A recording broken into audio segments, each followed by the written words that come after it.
From Keene in the Shire, the Liberty Media capital of the world, this is Daryl W. Perry, host of FPP Radio News for Wednesday, April 29th, 2015. Silver is trading at $16.56 per ounce. Gold is valued at $1,209 per ounce. And according to BitcoinAverage.com, the average price of Bitcoin is $227.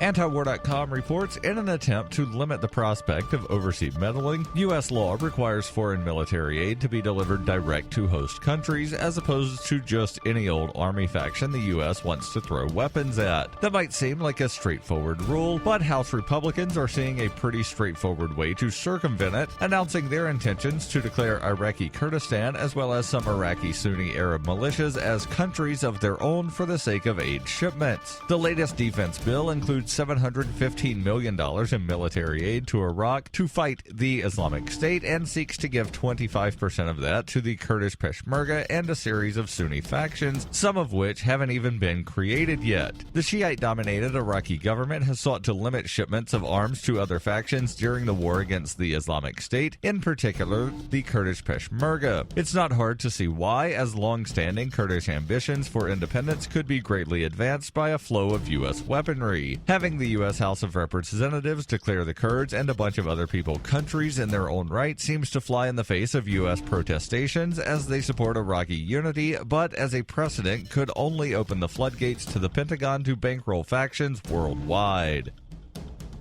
For over 35 years, Roberts & Roberts has been a trusted source for buying and selling your investment-grade precious metals. They also take Bitcoin for precious metal purchases and permanently removed the minimum purchase order for all orders paid in the digital currency. Call Roberts & Roberts today for knowledgeable advice on investing and a forward-thinking approach to new technologies. 850-478-5270 or online at rrbi.co.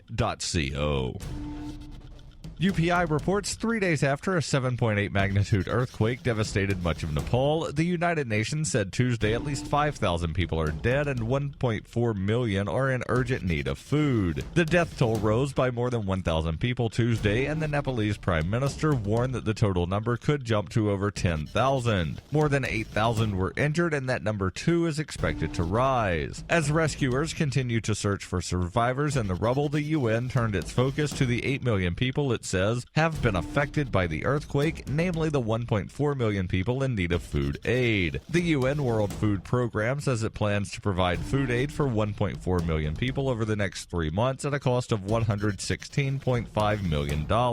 Poor road conditions have made the process difficult, and aid workers are using helicopters to fly into more remote areas to deliver food. USAID has compiled a list of reputable humanitarian aid organizations appealing for donations to send aid to Nepal.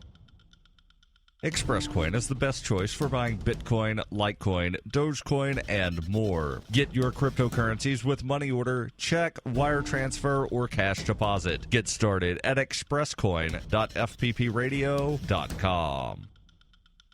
Reuters reports an Indonesian firing squad executed 8 convicted drug traffickers from several countries on Wednesday, prompting Australia to recall its envoy to Jakarta and bringing an angry reaction from Brazil. The leaders of Australia and Brazil have made their personal appeals for clemency for their citizens among the group, raising the stakes for Indonesia's new president, Joko Widodo, who has stepped up the pace of executions since coming into office. Australians Mayuran Sukumaran and Andrew Chan were executed by firing squad along with 6 other drug convicts from several countries shortly after midnight on Wednesday. Jakarta rejected last-ditch pleas from around the world for clemency to be granted to the 8 drug traffickers, who also included nationals from Nigeria and Indonesia. But it unexpectedly spared a Filipina who was on death row with them. A spokesman for the Attorney General's office said it had delayed the execution of Mary Jane Velasco, a housemaid and mother of 2 who was arrested in 2010 after she arrived in Indonesia with 2.6 kilograms of heroin hidden in her suitcase. The delay came after an employment recruiter who Velasco had accused of planting the drugs in her luggage gave herself up to police in the Philippines on Tuesday. Amnesty International called the executions